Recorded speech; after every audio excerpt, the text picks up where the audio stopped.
Hi folks, my perspective here, and in this short video clip I'll be looking at gravity and its practical application. In other words, when we try and apply what we have been taught about gravity, does it work? And if not, why would they lie to us about gravity?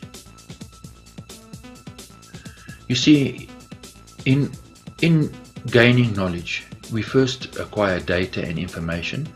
We process that information that leads to knowledge and understanding and discernment.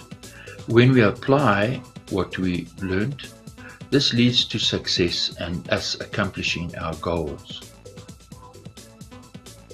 So let's illustrate it with two people. So stick with me and we'll see where this is going. Here's a man on your left. He receives a horse as a gift from his father. Immediately he puts the horse to work for him. He makes money, and his knowledge and understanding of working horses grows.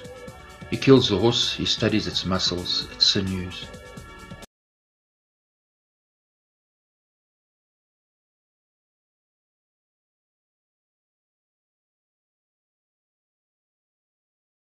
And over time his knowledge grows. He develops his own theories on evolution. He studies its bones. He mounts the bones in his office. But in all this time, he has no love for horses. You see, horses for him is just a means to an end. It's about money and power for him. So he writes a set of books about his dealings with horses, because he wants to share his knowledge with you so that you can benefit yourself. On the other hand, this young lady, she receives a horse from her father as a gift. Immediately she rides the horse, cares for it, looks after the horse. When her mare gives birth, she's up all night and gains hands-on practical experience on how to care for a horse. So her love for horses grows and the horse bonds with her. She takes up art, fascinated with horses, and her knowledge grows. Now she's not content with superficial knowledge on the outside. She looks deep and tries to understand the very nature of horses. She's totally amazed at how horses can be so fearless, powerful. They have a zeal and a love for life. But at the same time, this powerful creature can be amazingly timid and gentle. That a horse can actually show loyal love. A horse can bond with a human being. And she ponders, how is this possible? Where does this come from? So her love for horses grows, her love for her father who gave her the horse grows, and her appreciation for him grows, and she writes a book about her experiences because she wants to share that information with you. So when we look at these two people, they have different goals, they have different perspectives. The man on the left, the horse is a means to an end and it's about money and power for him. The lady on the right, well, it's actually about horses for her.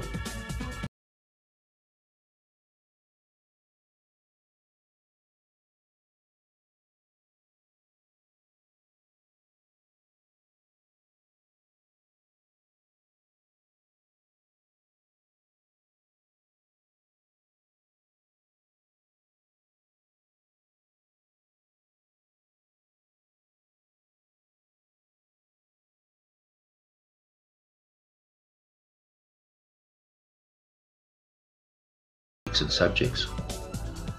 But what is the practical wisdom in these books? In other words, a farmer, he puts his knowledge to use in a practical way by farming. But generally speaking in the world, we see that the world is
So now here's the crux of the matter. If you go and you read the man's books, and as you read and you try and apply the information, you realize something is wrong. So, when you try to apply what this man wrote, when you applied the data and information that he'd written, you quickly realized that you were being misled. And it became apparent to you that this man wasn't going to share the truth with you. Because if you knew what he knew, then he wouldn't have the upper hand. He wouldn't be number one. You see, the truth that he'd gained, the knowledge that he'd gained, was not for public consumption. The truth was for him and the people who belonged to the club that he was in. Because for him it's about power, financial success and power. It's not about horses. See, this man doesn't care about horses. He cares about money and power. Now, when we look at Isaac Newton, see, we are told that this man wanted to share his knowledge with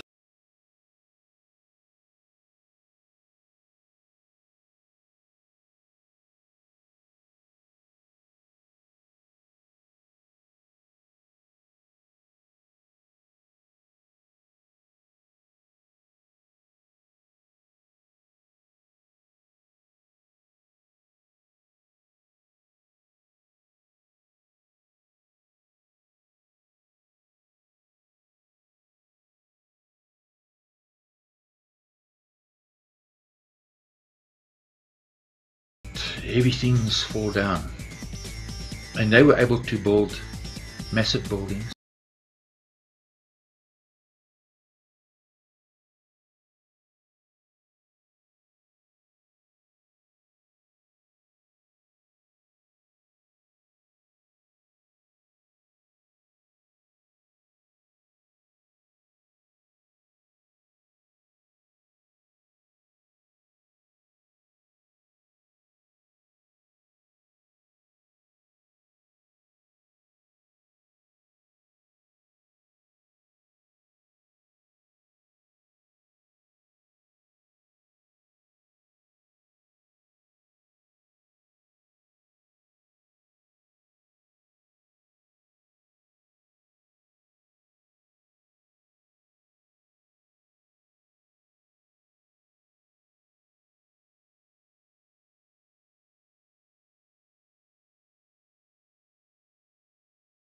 So do the majority of the world rulers.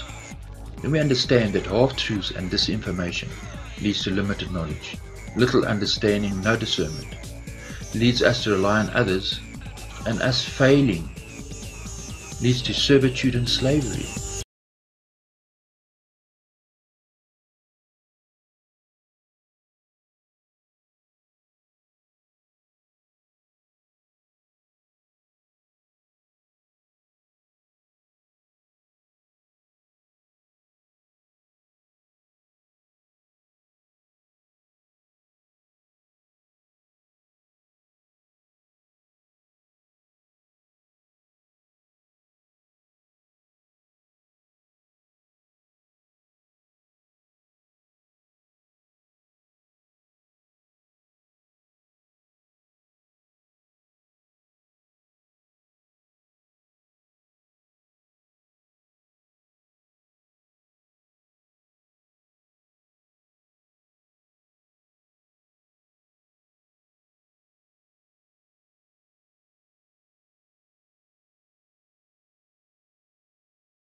Peace and security between humans and the natural world.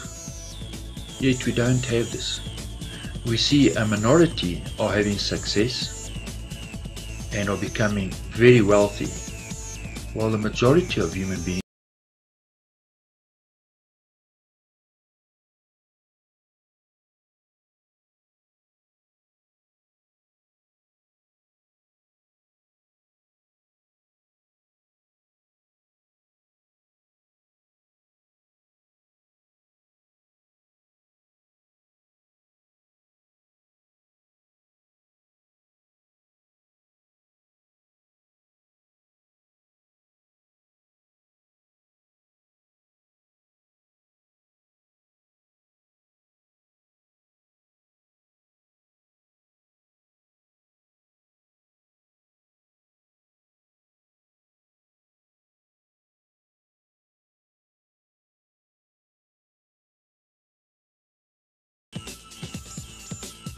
Could it simply be as simple as this, that you are born with a conscience, that the Creator created us with a conscience? This conscience helps you to discern what is right and what is wrong. This is not the same as what is good and what is bad. Your conscience will help you to understand what is right and wrong. So this conscience is being supplanted with fake science, so that we would be left dazed and confused, unable to discern what is right and what is wrong.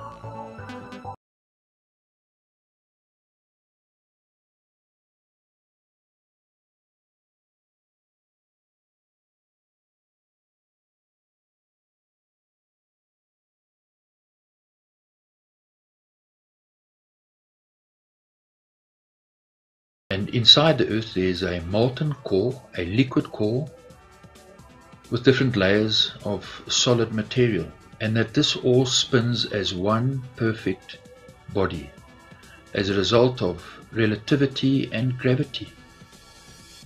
These two go in hand. That gravity bends water, gravity bends clouds, gravity bends gases into a ball, and this ball is spinning at 1,600 kilometers an hour in a vacuum, and traveling in space in that vacuum at over 500,000 kilometers. And this ball maintains its same shape. You see, we realize that this is horseman.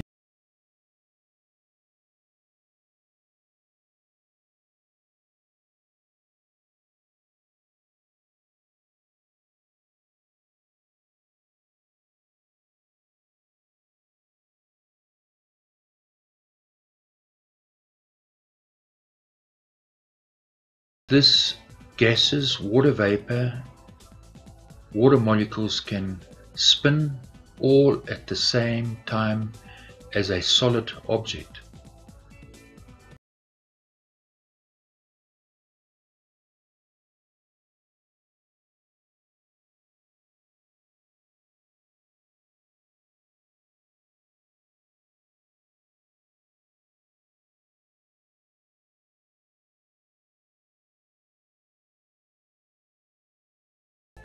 And is still in the same shape.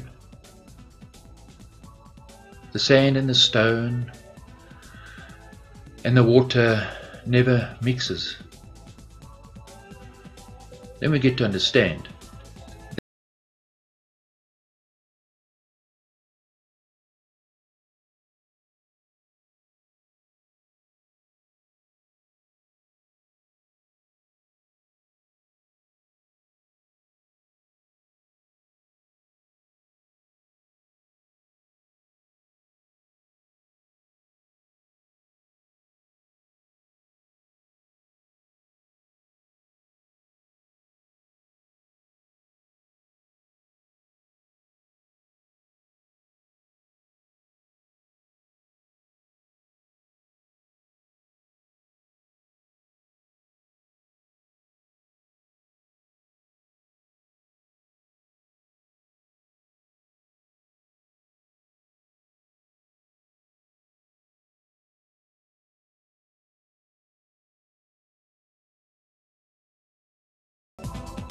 you see, because we the workhorses.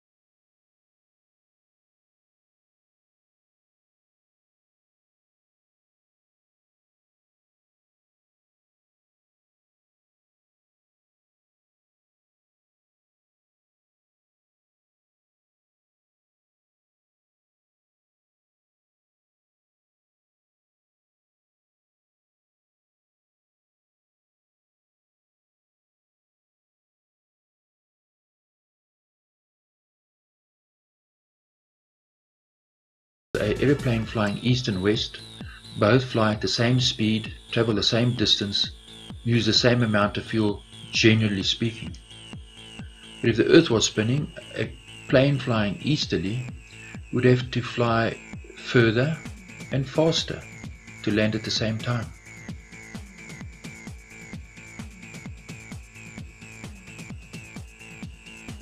A plane flying westerly would travel slower and at a shorter distance to land at the same time.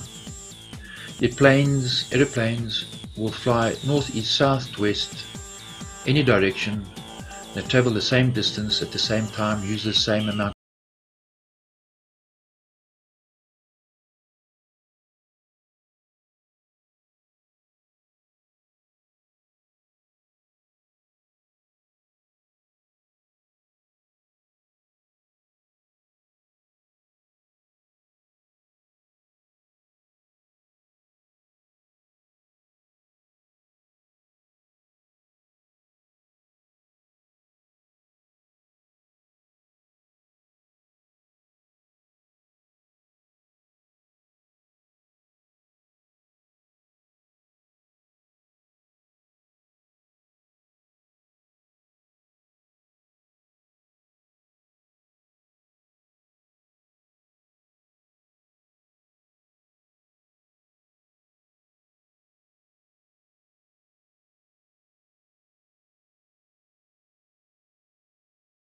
Sitting in the car, the motion of the car will be transferred to the bee. But if the bee is flying,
there's a car, there's a butterfly flying at the back and a butterfly flying inside. So as the truck pulls off, the butterfly at the back will be left. But because the butterfly is in the car, it will automatically now just move with the car. Well, that's insane.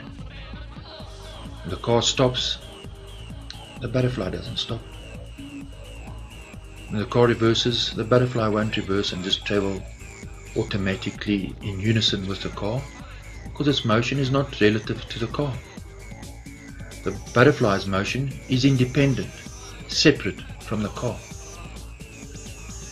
You see, if this bee is sitting in the car, then its motion will be transferred from the car to the bee. They'll travel at the same speed. But if the bee flies and is flying inside the car, and the car hits a swerve, a cat runs in front of the car and the car starts swerving, the bee cannot maintain its orientation, the same orientation as the car, same speed and direction as the car. See, this is fantasy. This is not real.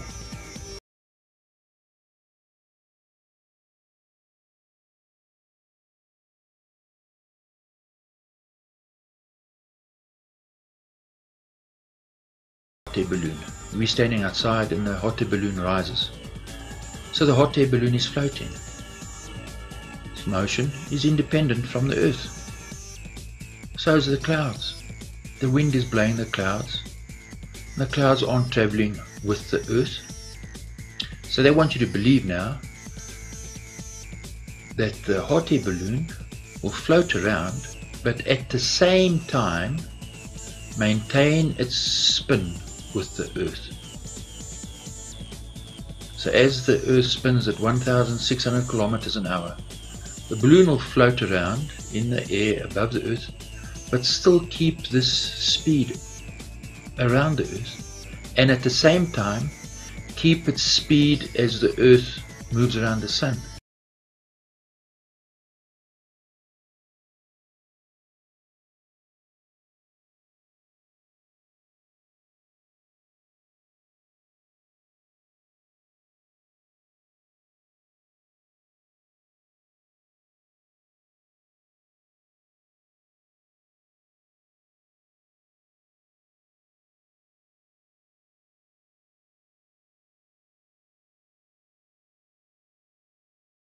Car goes over bumps. The bumps and that motion isn't transferred to the butterfly.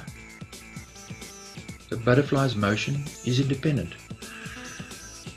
Same with a bee flying in an aeroplane. If the aeroplane hits turbulence, the bee doesn't continue with an aeroplane. Its motion is separate. You see, everything not tied down ends up on the floor. You are strapped into the plane, that's why you are moving with the plane. What is not strapped in ends up all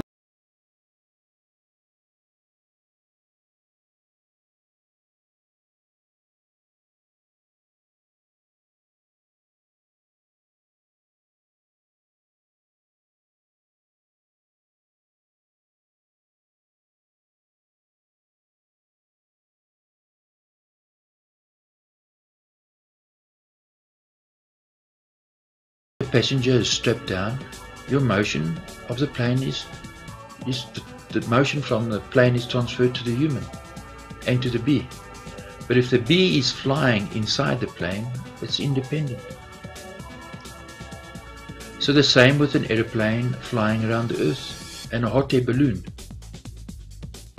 You see, you cannot be strapped in your seat and be moving independently both at the same time. To illustrate, these people are spinning on a carousel. Now the carousel is sliding down those rails. If these people aren't strapped in, they'll go flying off this carousel.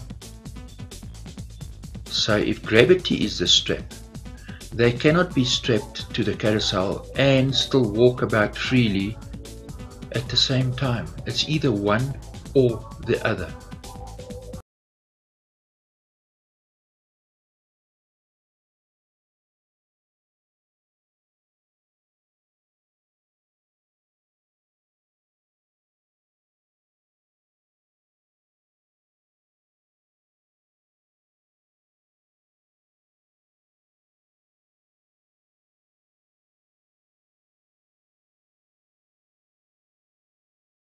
So here we have Michelson from the Michelson-Morley experiment. You see, he's a Freemason. He's the sorcerer. He's the magician. That's why he's got his hand hidden under his coat. To his left is Albert Einstein.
So this is the end of part 1, and in the next clip we'll be looking at practical examples that show that gravity is a lie.